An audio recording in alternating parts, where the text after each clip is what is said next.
It's time to review for you the most special, outstanding perfume of last month. So if you want to find out everything about it, then please keep on watching.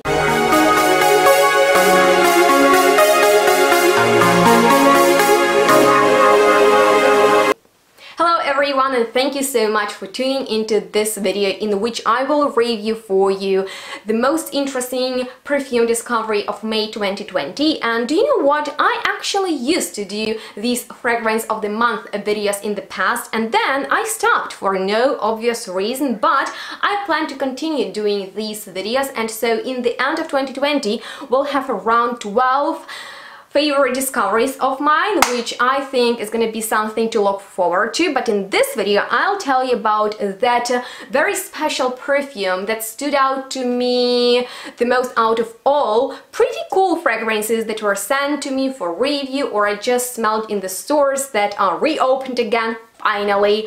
And it is something that I am pretty much sure none of you has heard of. So if you learned something new in this video, make sure to give it a thumbs up in the end. And with that being said, are you ready to find out about that special fragrance that literally was the best of May? I've already created my most worn fragrance top list of May, but I did not mention Fleur de Lilac by the Australian indie house PERFUMES in it, because I decided to dedicate a separate video to it.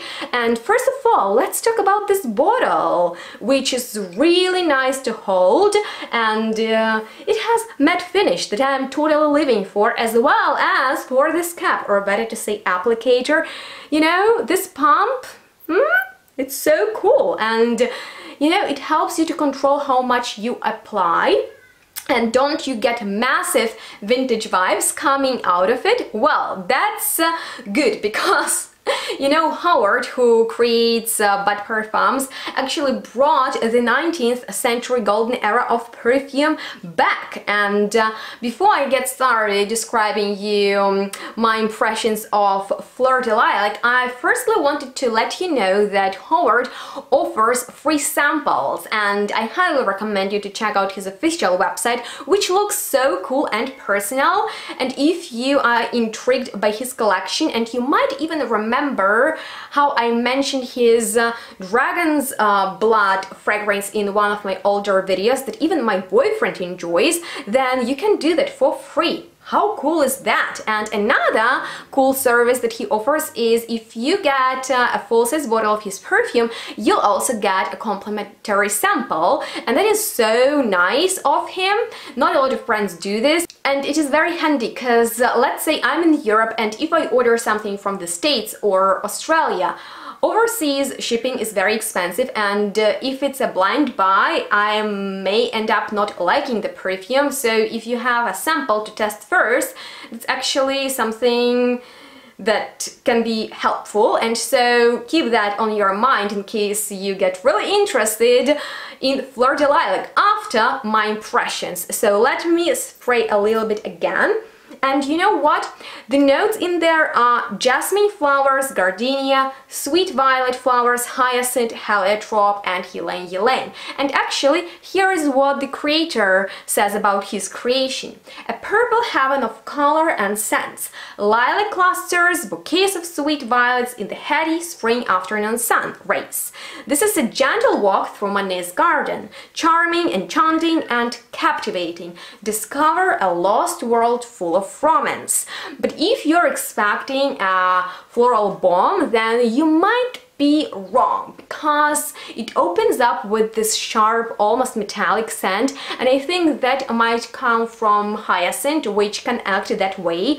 But my favorite stage of this perfume is the dry down, because it turns warm, sweet, and it is so complex, and definitely in the vintage style, so it's hard to define it. You know, it is something that you get in a whole rather than separated notes, and that is a big achievement in my personal opinion. So as I showed my boyfriend this perfume, he asked, is there some musk? And although it's not in the notes, I smell something dirty and animalic.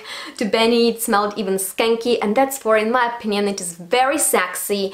It's something that you want to wear when you're going out and you want to impress people, and if you enjoy retro smelling perfumes, oh my god, definitely get it. And although lilac in there doesn't smell like realistic flower, it's somewhere in this mix, so I think this one will perform really well when it's dark or colder, just because it's something in this va-va-vu style as I describe it. And if you want to see a top list of va-va-vu perfumes, just let me know that. But other than that, I'm telling you, I'm obsessed with this fragrance. I think it's worth your attention and money, and definitely check it out. But if you have any experience with Pas de Parfums, let me know that in the comments. And if you have any questions left regarding Fleur de Lilac or anything else, make sure to ask me all you want in the comments. I'll be happy to help you out. Definitely like this video if you learned something new, subscribe if you're here for the first time, and please stay tuned, smell good. We'll see each other in the next one really soon. Bye guys.